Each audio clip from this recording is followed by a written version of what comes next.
Hello guys, for today's video ay gagawa nga pala ako ng custard cake. At kitang-kita nyo naman kung gaano kakapal ang aking ginawang leche flan. At ito nga pala guys ang aking mga ingredients para sa ating custard cake na gagawin.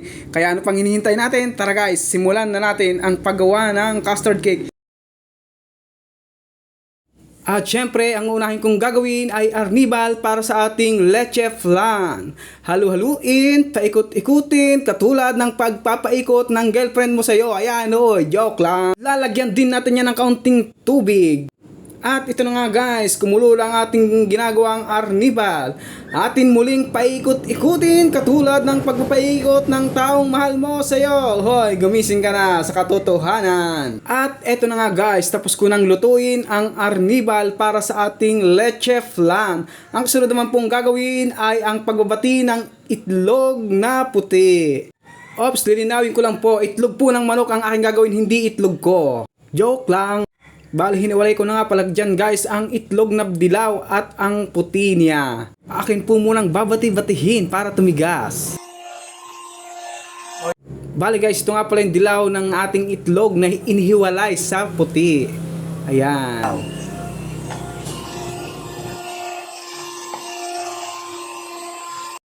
Ito na nga guys yung aking ginawang icing para sa custard cake. Pero ito po ilalaw ko dun sa ano. So, gagawin natin custard cake. Ito po siya yung binati ko kanina. Ayan. Bale, yan po guys yung ginawa ko yung icing. Yung binati kong hiniwalay ko sa puti sa dilaw na itlog. Yan po yung hiniwalay ko sa dilaw na itlog. Ayan. Bale guys, ito naman ang aking gagawin. Mano-mano lang po siyang akin pong babatiin. At ito na nga guys, tapos ko nang batihin yung harina. All-purpose po para sa ating gagawing custard cake. Yan. Bali, ipaglalaho ko na po siya. Ito pong itong all-purpose na aking binati. At saka yung icing. Yan.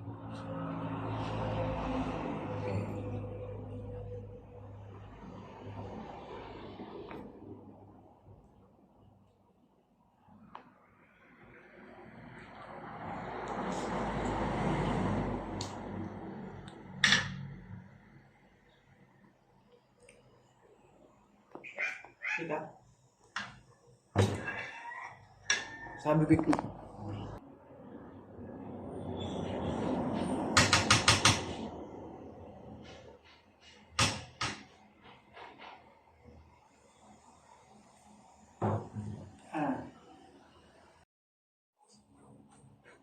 Bale guys, na ito na po yung itlog na dilaw.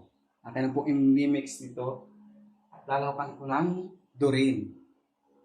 Gatas.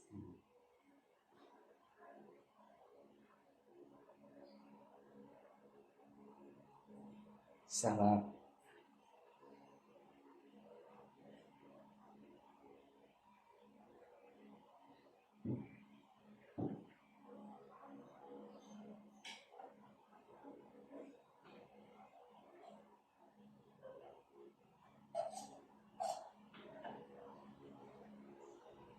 At ito na nga pala guys ang all-purpose na harina at ang icing na ginawa ko. Bali akin po muna itong imimix ng mabuti para balanse po ang lasa pag ito ay naluto na.